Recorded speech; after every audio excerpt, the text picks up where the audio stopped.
righty, welcome back. At a time like this, you'd be thinking that politics would be off the table, that Americans as one would unite and just be behind our president and our leadership. And that's not quite happening. It's not happening with the left-wing media. They seem to be diving in and delving into every last little bit of minutia that the president says that isn't completely confirmed by Anthony Fauci. Anthony Fauci's been, I think, one of the soundest voices out there in the whole country when he gets up there and talks. People feel better. Not like, okay, yeah, I can go out, but they do feel better because there's a real adult in the room with 50 years of experience at the helm of running allergy and infectious disease here in our country. So I really wish they'd put the politics aside and get together and do something to help the American people and not, keep posturing for what, Republican ideals or Democratic ideals. It seems like Mitch McConnell wanted to bring the Senate together this morning at 9:45, but Chuck Schumer and Nancy Pelosi did not. They had all these reservations about this, that, and the other thing. So we're waiting for the full details of the bill. We can't weigh in until we get a vote on it. But one thing that many people have been asking is, where's Joe Biden? Because to all the people that he supposedly represents on the Democrat side, where is he? He's dealt with something terrible like this before. He was in the SARS virus, and he's been in Senate. He's been the vice president. Where's Joe Biden? Where's his leadership and comfort for people? Where is he? They haven't put him on TV live in a while. Is he okay? Has he been tested? Do we know? Does he have, there are these, anecdotal stories, almost rumors floating around that they're setting up equipment in his house so he can address people, and can he talk to folks? And well, supposedly he's coming out with some kind of recorded, he's doing these recorded things now where they edit them and they make sure, you watch me every day on Liquid Lunch. I screw up all the time. It happens. When you do a lot of public speaking, you have a malaprop. You have a gaffe. It happens. I do it all the time. I bring in Frank Morano a lot of times to correct those things for me so that the viewers know that I'm staying on top of my game. But Joe Biden, it appears, he has to be edited to talk to people. And when Donald Trump talks, he's not always perfect. He says things that, I bet you could put a different way and people would feel differently about, but at least he's speaking from his heart and he's saying what he means. And, somewhere in the universe, Mitt Romney was the only Republican that voted voted for the impeachment. And the president had some choice words for Mitt Romney's diagnosis of the coronavirus.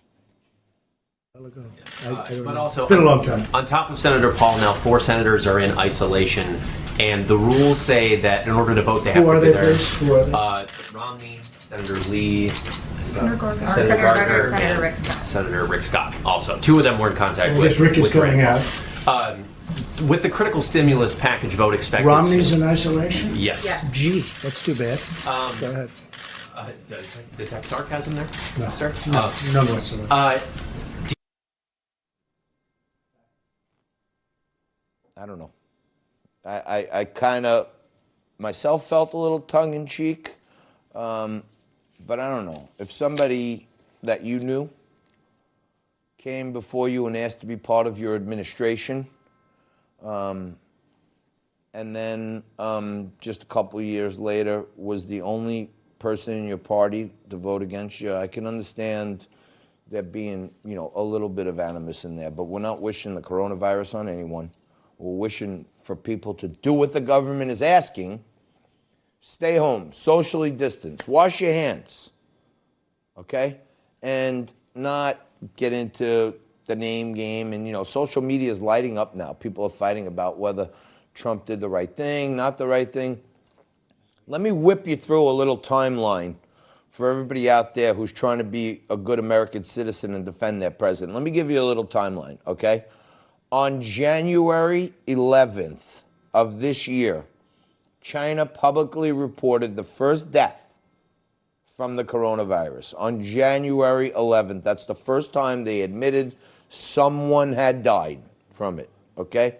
On January 23rd of this year, the World Health Organization, the WHO, came out and put out a statement on behalf or with China or supporting China, saying that at that time, on January 23rd, they did not see this as an international emergency, and there was no evidence to them that this could pass from human to human.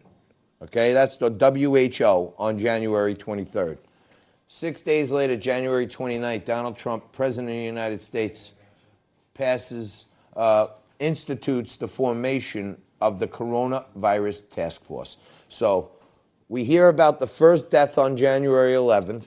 On January 23rd, the World Health Organization is telling the world not an international crisis and no evidence of human transmission.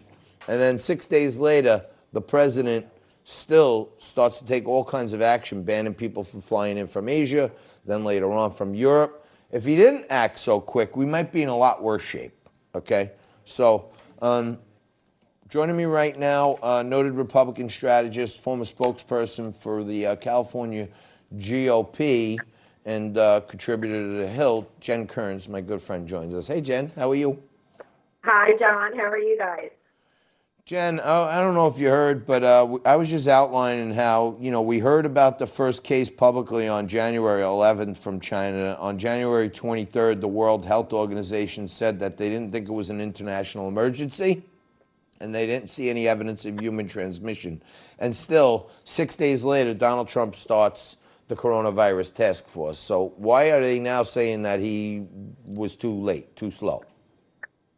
Well, John, I predicted a couple of days ago that we might get to the end of this, God willing, and find out that single act early on, shutting down flights from China, may have been the single greatest determining factor that would play a role in the death toll of Americans after this is all over with. And so you look at how the liberal media made fun of him. They called him xenophobic. They called him racist.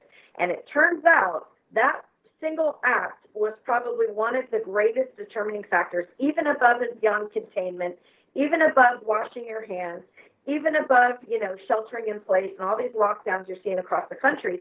That single act may have saved more Americans alone than any other act. And so you look at the World Health Organization, they stumbled out of the gate. They didn't want to call this a pandemic. And the reason why is the World Health Organization is now bought and paid for by the Chinese Communist Party, just as a lot of industries are. And we're going to have to do a reckoning when this crisis is over with and consciously uncouple ourselves from a lot of our China deals. And that includes a lot of the World Health Organization. No doubt. And Jen, many people have said, it's been reported all over that, the WHO comes out of the UN, and over in the UN there are a lot of Trump haters, and China hasn't bought and paid for. So WHO was almost carrying China's water with some propaganda in the beginning of this thing to try to keep it under wraps, weren't they? Yeah, they were. In fact, I went to the West Coast for the holidays. When I got back on January 2nd, I actually had a good friend of mine, a Chinese American, who, by the way, works for a major Wall Street firm, started telling me about the virus. And it was a series of things that I did in my own personal home. I stopped having my housekeeper come. I personally stopped going to the nail salon around January 18th through February 8th. I made a series of decisions. So the fact that the World Health Organization was behind this dumb blonde is pretty remarkable. And I think we know the reason why. The things we just mentioned, they are bought and paid for by the Chinese Communist government. And look, I was even critical of President Trump out of the gate. I did think after that initial action he took with China, he was a little, just saying this is not going to be more than the flu. And I was critical of him, and I was also critical of health. One of the secretaries, Seema Verma, for not being able to tell Americans how many ventilators there were. So I've been critical on my own. But the president gets it, and he is working as quickly as he can. And the numbers he gave in that press conference yesterday, I thought yesterday he had one of his best press conferences, not just of the coronavirus crisis, but of his entire presidency. He came out with numbers hard and fast. He told us exactly how many N95 masks were going to different states. I mean, down to the 100,000s, and he had the, 455,024 masks. This guy knows exactly where every moving piece and part is. The U.S. government, the U.S. military, and FEMA are getting things out to people as quickly as they can, and I think it's going to be enough.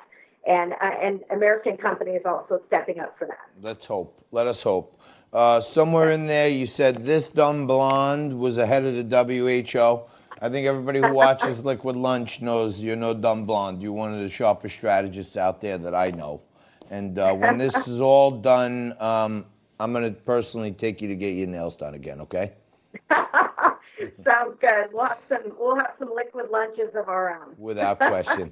That's Jen Kern. She's one of the best. Thank you so much for everything you've done for us on this show, and thank you for joining us from home today, Jen. You're the best.